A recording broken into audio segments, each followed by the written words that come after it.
Hi everybody. So I'm back. I don't know if you saw my first video, but the thumbnail for that video is my tire after my narcissistic family slashed it to pieces, as you can see. I might put that as the thumbnail for this one just to have reference if you didn't see the first video, but I'm back. I'm here to talk about when you are the scapegoat of your family and all the things that would basically align with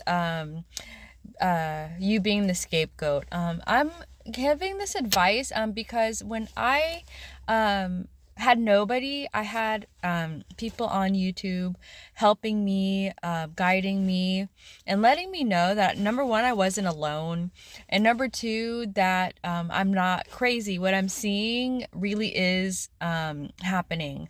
I am a very sensitive person, and I used to be a doormat. I say used to be because sometimes you have to change if you want to see any sort of progress in your life. If you want people to stop bullying you and treating you like a doormat, you're gonna have to cut that side of you off.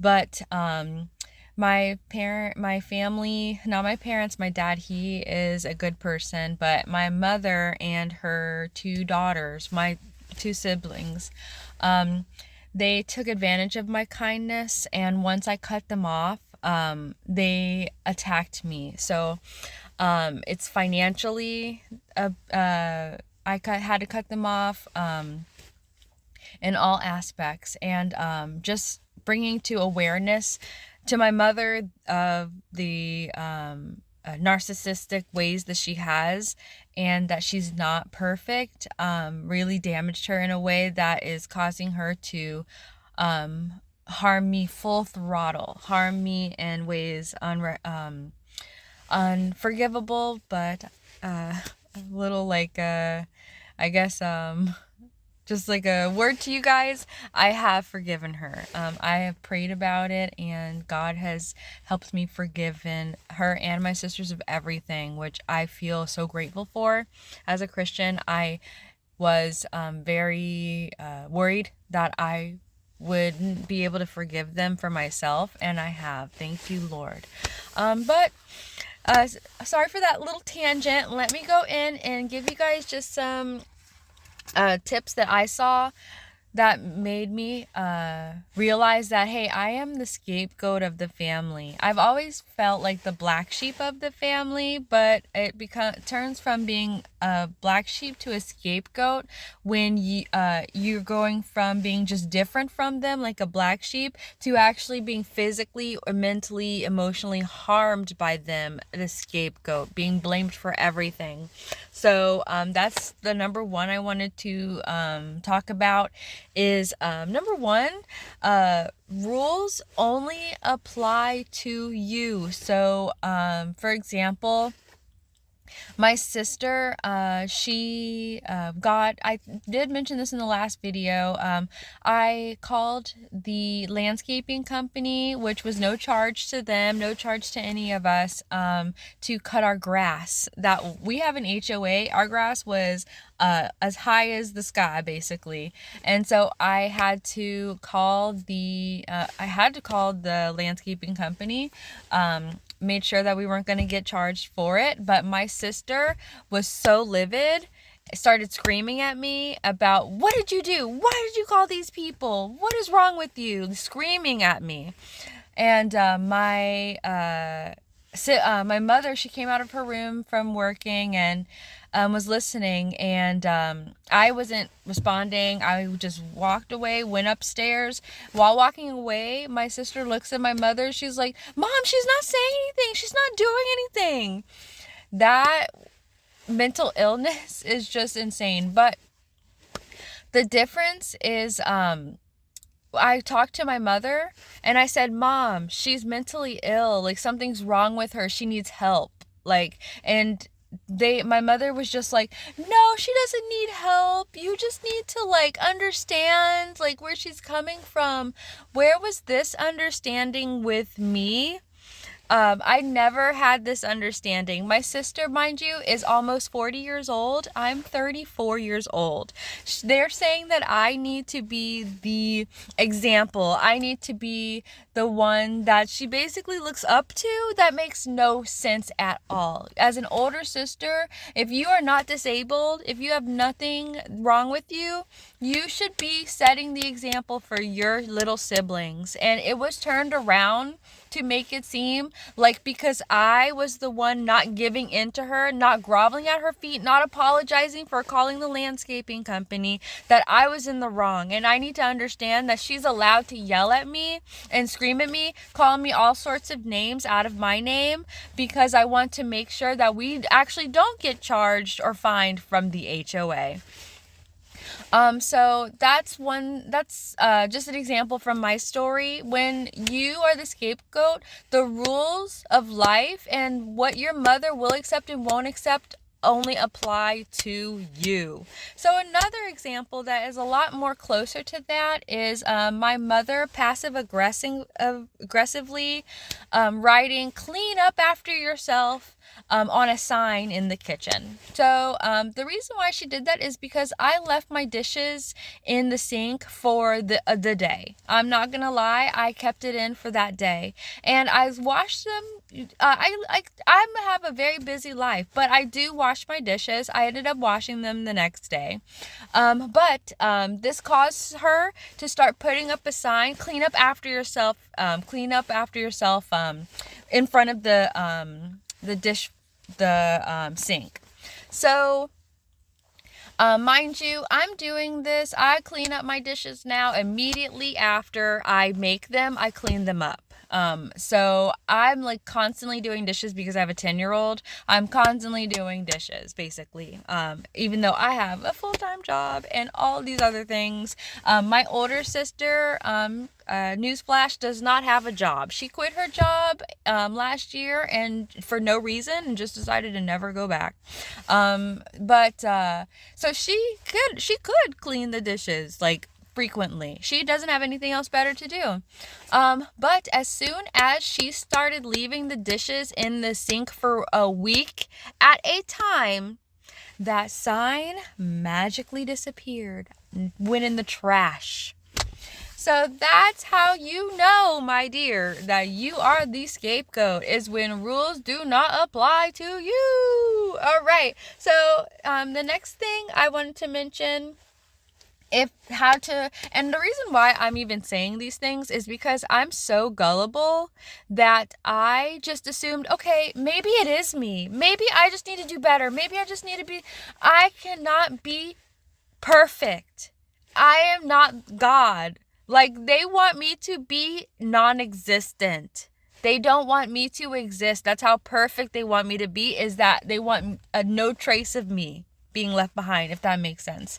So that's impossible. I'm gonna live. Me and my daughter are going to make some sort of noise. But I was just gullible, thinking, hey, maybe it's me. Maybe I can just be like less of this and less of that and more of this. It's like, no, there's nothing you can do.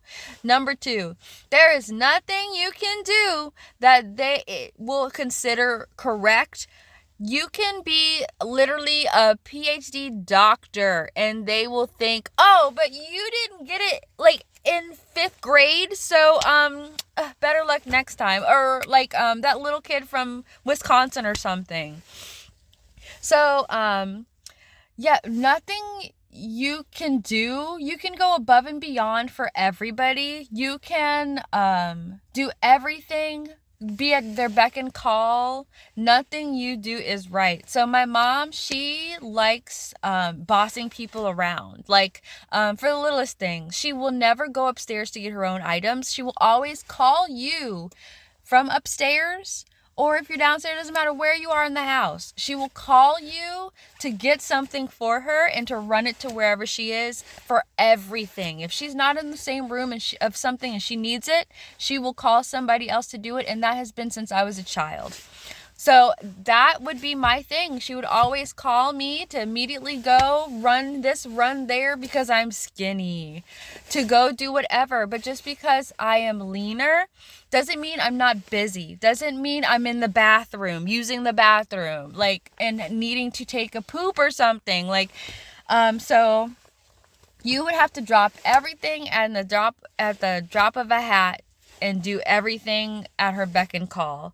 But still in all, it's not good enough. I still don't do anything for her. I still am the worst piece of crap. Literally, I've heard this the other day.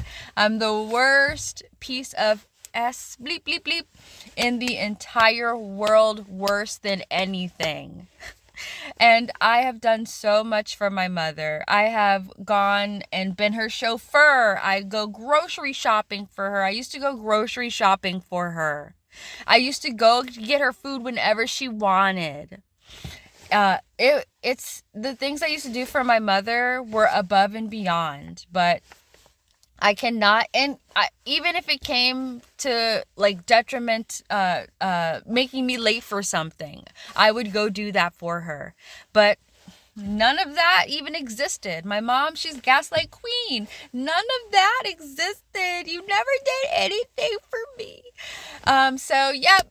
You could do everything in the world. You could be the nicest. I literally always apologize.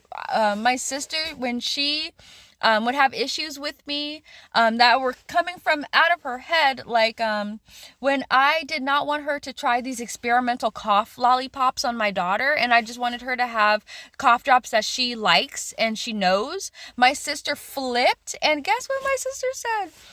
Why are you judging me? I know you hate me for not having children, but you don't have to judge me for not having children. I know what I'm doing. Girl, I just want my daughter to not cough because it's an issue and she likes these cough drops. So please do not experiment your cough drops on my daughter. Like, I'm here. Like, I'm right here. You don't have to barge in to my child's life. I didn't say any of this. All I said is that I'm just going to go ahead and do the cough drop she knows and loves because she's having an issue. My sister flips off the handle. You know what I did as a doormat?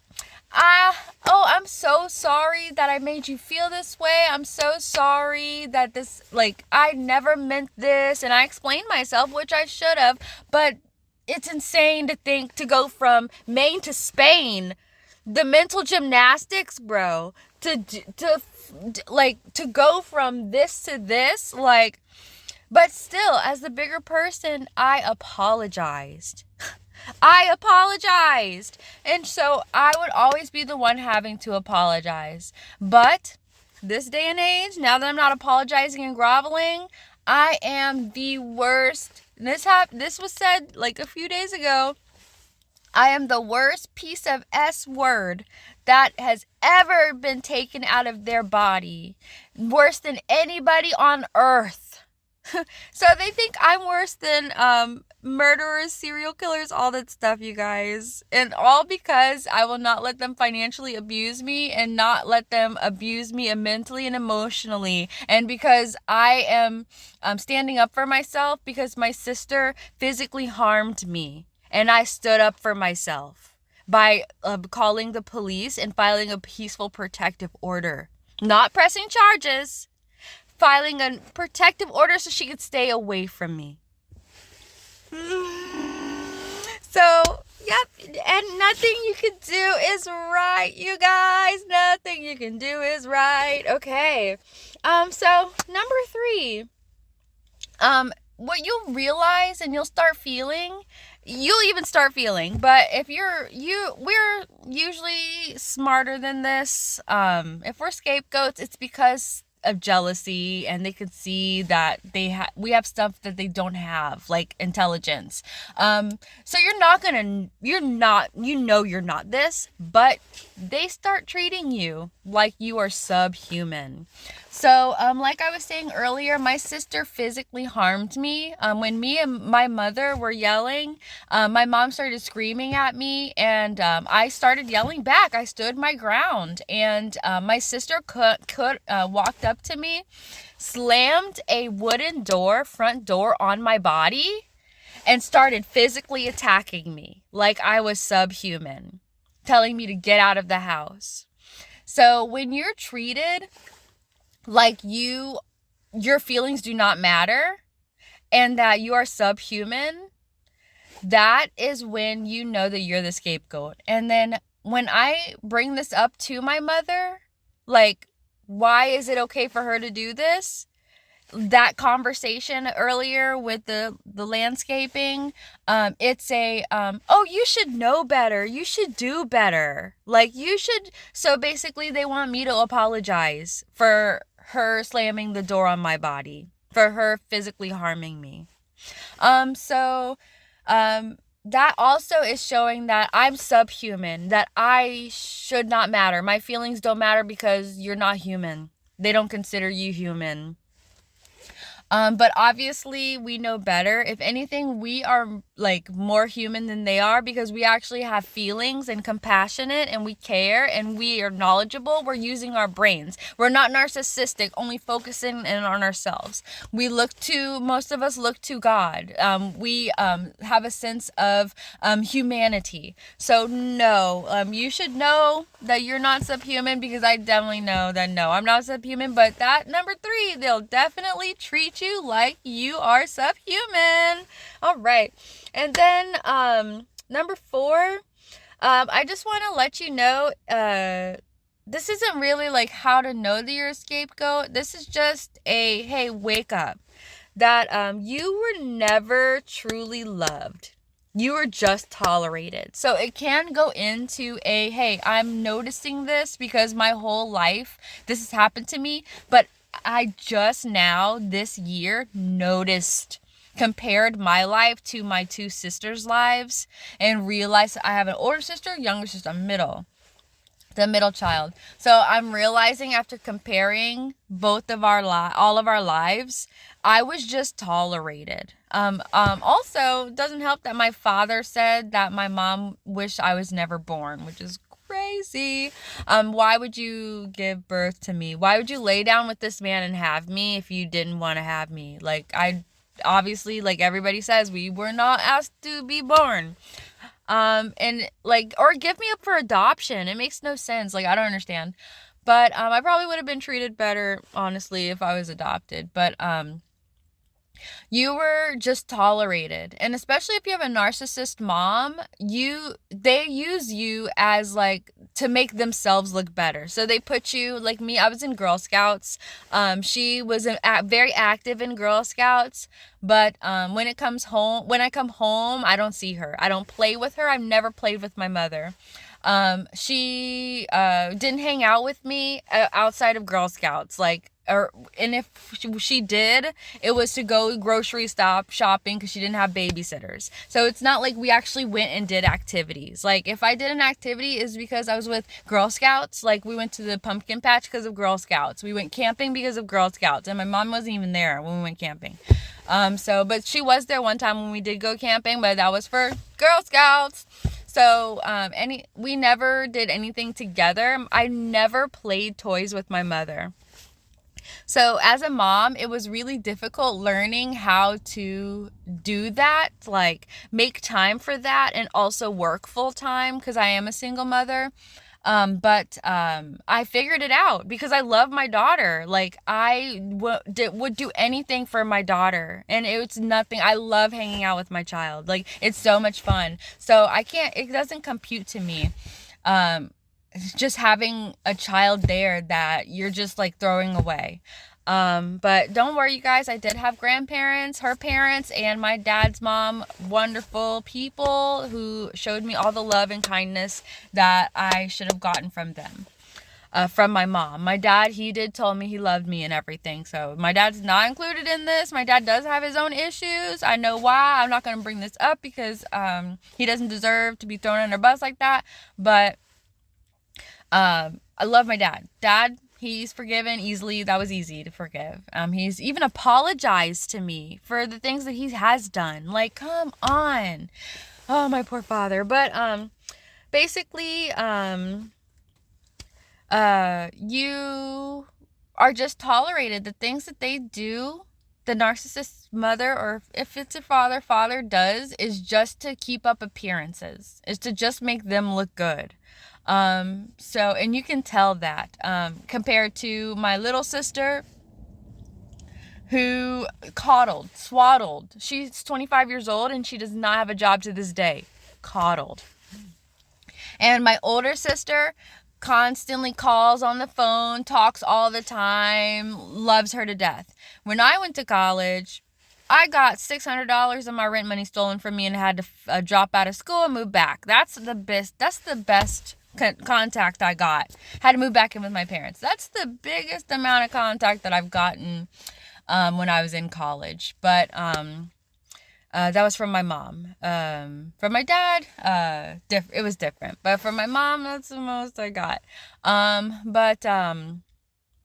Yeah. So, honestly, like, the best that you can do once you realize that you're a scapegoat is to protect yourself. Because narcissists, they will do anything they can do to cut you down. Please protect your peace.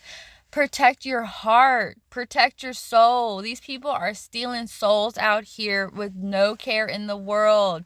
Just so that they can have whatever they want. Money, appearance, whatever craziness it is, to literally take someone's soul and entity. Like, don't let it happen to you. As soon as you see you're a scapegoat, if you are a child and you can't get away from it, you need to tell somebody, because this is very detrimental to your future. You need to be set up for success.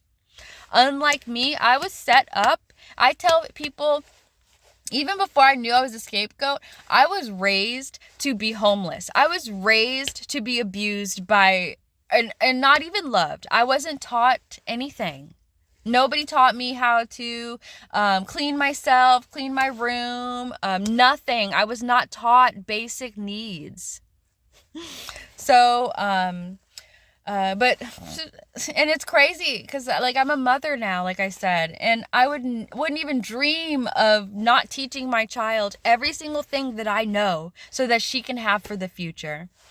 But thank you guys. This was a longer one. I'm so sorry to like put you guys through this craziness, but I cannot wait to tell you guys my literal story because it's insane. Like, from start to finish. I'll tell you that when I get more people, like subscribers, and when people actually tell me that they want to hear my whole story. I've been told that I need to write a book, but I'm not writing a book. I'm not doing it. But thank you guys once again. I hope this helps somebody, because it definitely, listening to people's stories definitely helps me. And listening and realizing, because even though you're gullible, doesn't mean that you're stupid. It just means sometimes that we just think that other people are going to be like us. Nice, caring, literally put your heart on your sleeve, go above and beyond. But no. Even your parents, even your family, the closest ones to you could be the worst ones for you. But love you guys. I hope you have a beautiful day. Bye.